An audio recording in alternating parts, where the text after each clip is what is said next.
The struggle of the middle child, a message for parents and children. Do you ever feel like you're stuck in the middle, lost between expectations and invisibility?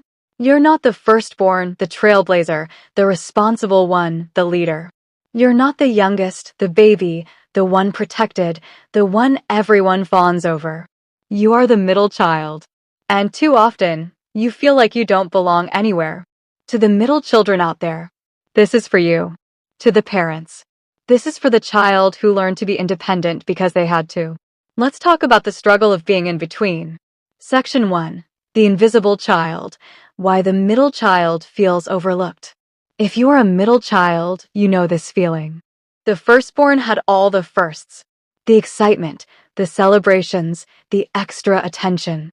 The youngest was the baby, the one who got the most protection, the most leniency, the most affection. And you? You were expected to just exist. Not the leader, not the baby, just in between. And that's where the struggle begins. 1. The pressure without the praise. Middle children are often expected to be independent, responsible, and self-sufficient. But while the eldest is praised for being mature and the youngest is nurtured for needing help, you're expected to just figure it out. If you succeed, of course you did.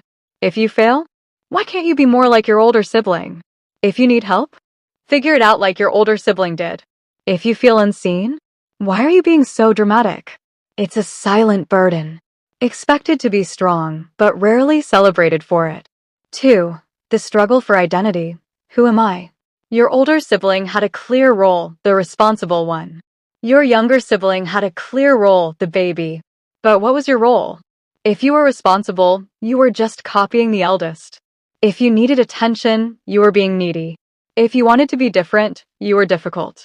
So, you had to create your own identity. For some, that meant becoming the rebel. For others, the peacemaker. For some, the quiet one who kept everything inside. But the truth is, you shouldn't have had to fight to be seen. 3. The emotional neglect. You're fine, right? Since the firstborn had higher expectations and the youngest had more emotional support, the middle child was often assumed to be fine. So, no one asked, how are you really feeling? Do you need help too? Do you feel loved the same way? Instead, you became the child who learned not to ask for too much. You became the one who never wanted to be a burden. You learned to be okay, even when you weren't. But here's the truth. Just because you don't ask for help doesn't mean you don't need it. Section 2. A message to parents. What your middle child wishes you knew. Parents, listen. Your middle child loves you. But there are things they've been carrying alone. They learned to be independent not because they wanted to, but because they had to. They grew up feeling like they had to fight for attention, not in a selfish way, but just to feel like they mattered. They became the easy child, the one who didn't cause trouble, because they saw that being quiet was the only way to stay in your good books. But here's what they want you to know. 1. I need to hear that I am special, too. You celebrated your firstborn's milestones. You cherished your youngest's childhood. But in between, they wonder if their achievements mattered as much. Tell them you're proud of them. Tell them you see them. Not just when they excel, but for simply being who they are. 2. Don't assume I'm fine just because I don't complain. The middle child often learns to suppress their struggles. Because when they were younger, every time they spoke up, they heard. Your older sibling had it harder. Your younger sibling needs more attention. So they stopped asking for help.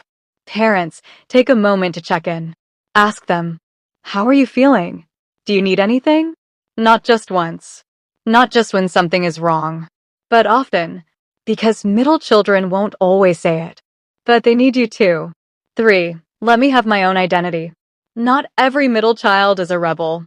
Not every middle child is a peacemaker. Let them define who they are without forcing them into a role. Maybe they don't want to be like their older sibling. That's okay. Maybe they don't need as much attention as the youngest. But that doesn't mean they don't need any. Maybe they're still figuring out who they are. Support them in that journey. Because middle children aren't lost. They just need space to be found. Section 3. To the middle child, you are enough. If you are a middle child, listen to this. You were never forgotten, You are just harder to see in a world that looks at firsts and lasts. You don't have to fight for love, you are already worthy of it. You don't have to shrink to make space for others. There is enough room for you, too. If no one has told you today, you are valuable. You are not just an in-between. You are not a shadow. You are worthy of love and attention without having to ask for it. And if no one sees you, see yourself. Love yourself. Because you were never meant to be invisible. If this resonated with you, if you are a middle child who has felt overlooked, or a parent who now realizes what was unseen, take action today. Tell your middle child, I see you. I appreciate you. You matter. Tell your parents, I don't blame you, but this is how I felt. Because middle children deserve love. Not just in the spaces between their siblings, but fully, wholly for who they are. If this message spoke to you, share it. Because somewhere out there, another middle child needs to hear it too. You are not invisible. You are loved. You belong.